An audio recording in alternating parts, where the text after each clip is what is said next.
Nunca tinha visto um sujeito tão determinado, habilidoso e, ao mesmo tempo, tão simples no jeito de fazer as coisas. Era daqueles que não esperam por ajuda nem por aplausos. Quando viu que estava sozinho, não hesitou nem por um segundo. Pegou um pedaço de madeira, riscou o chão de terra batida com precisão, desenhando linhas retas que logo se cruzavam, como um verdadeiro arquiteto popular. Ali, no quintal mesmo, começava algo grande, embora ninguém ao redor ainda tivesse noção do que seria. Com as linhas traçadas no chão, ele pegou uma enxada e começou a cavar valetas em forma de cruz, respeitando exatamente os traços que havia desenhado. Essas valas, além de fundas, estavam alinhadas com tamanha exatidão que dava para ver que ele sabia exatamente o que estava fazendo. Sem pressa, mas com firmeza, ele despejou uma fina camada de cimento no fundo de cada uma delas. Isso endureceu o solo e criou a base perfeita para o próximo passo. Logo depois, ele preparou armações de arame de aço, aquelas que normalmente só se vê em construções grandes, e começou a enterrá-las dentro das valas cimentadas. Fez tudo com cuidado, certificando-se de que cada estrutura ficasse na posição ideal. Nos cruzamentos das valetas, onde as forças se concentrariam, ele fincou vergalhões altos que serviriam de reforço estrutural. Nada era por acaso. Tudo tinha um propósito bem definido. Uma vez que tudo estava fixado, veio a etapa de concretagem. Ele preparou uma mistura robusta e derramou o concreto nas valetas até que o nível alcançasse o chão ao redor. O resultado: uma base de concreto firme, uniforme e sólida como uma rocha. Foi ali que a ficha caiu. Esse homem não era apenas um curioso ou alguém tentando a sorte com a construção. Ele era um verdadeiro mestre da obra. Daqueles que não estudaram engenharia em faculdade alguma, mas que carregam décadas de conhecimento nas mãos calejadas e nos olhos atentos.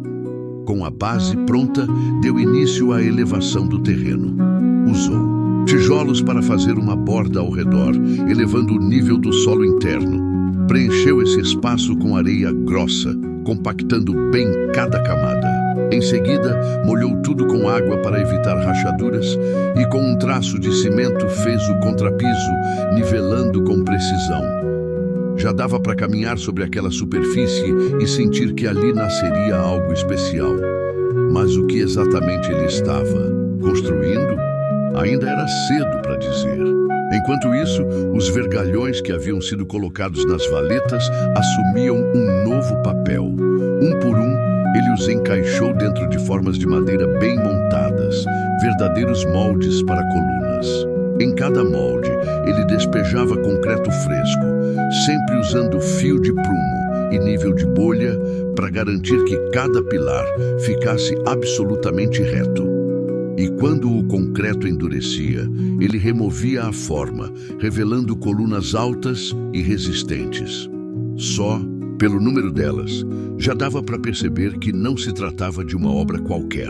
Aquilo era coisa grande.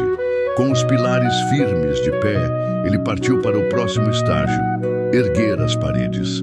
Trouxe uma pilha de tijolos vermelhos bem alinhados e começou a assentar um por um no estilo amarrado, o mais eficiente para garantir solidez.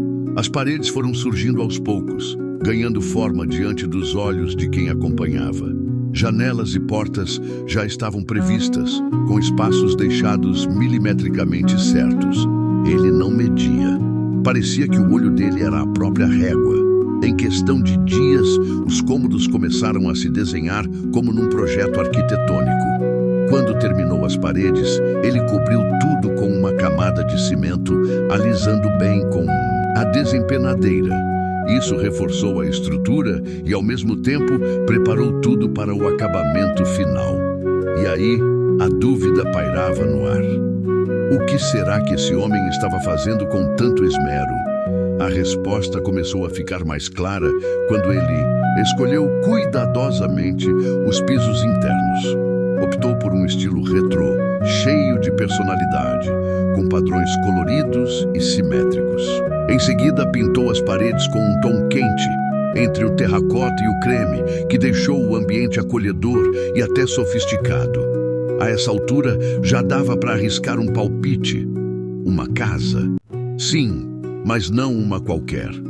A surpresa veio com a revelação. Aquela era uma mansão feita especialmente para o cachorro dele, o fiel companheiro Wankai. Isso mesmo. O projeto todo era um verdadeiro lar 5 estrelas, pensado nos mínimos detalhes para o melhor amigo dele. E ele não parou por aí. No teto da casa, construiu um forro moderno com rebaixo em gesso e iluminação indireta, exatamente como o cachorro gostava, segundo ele. Instalou luminárias embutidas com luz suave, criando um ambiente relaxante até para um animal. O primeiro andar da mansão canina estava completo, mas era apenas o começo. A próxima etapa foi levantar uma laje.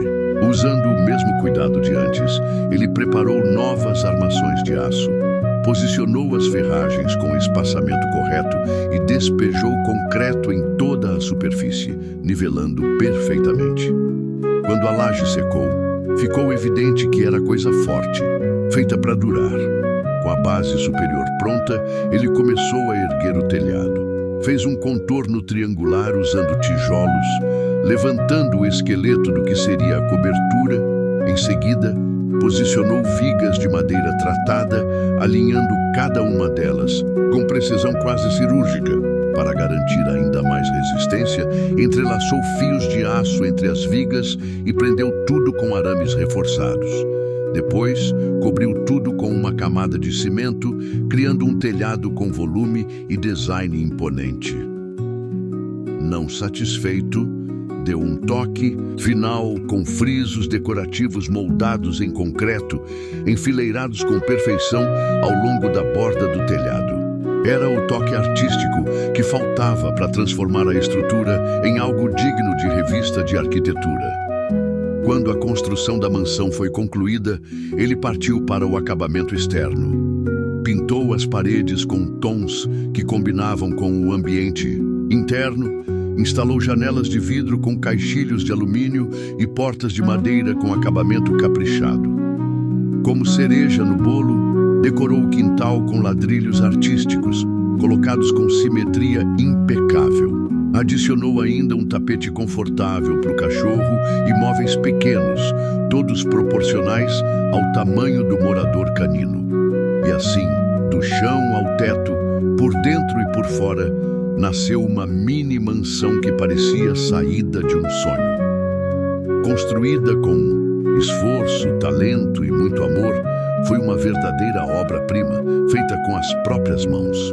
Um exemplo vivo do que é possível realizar com dedicação, criatividade e carinho, mesmo que o beneficiado seja um cachorro.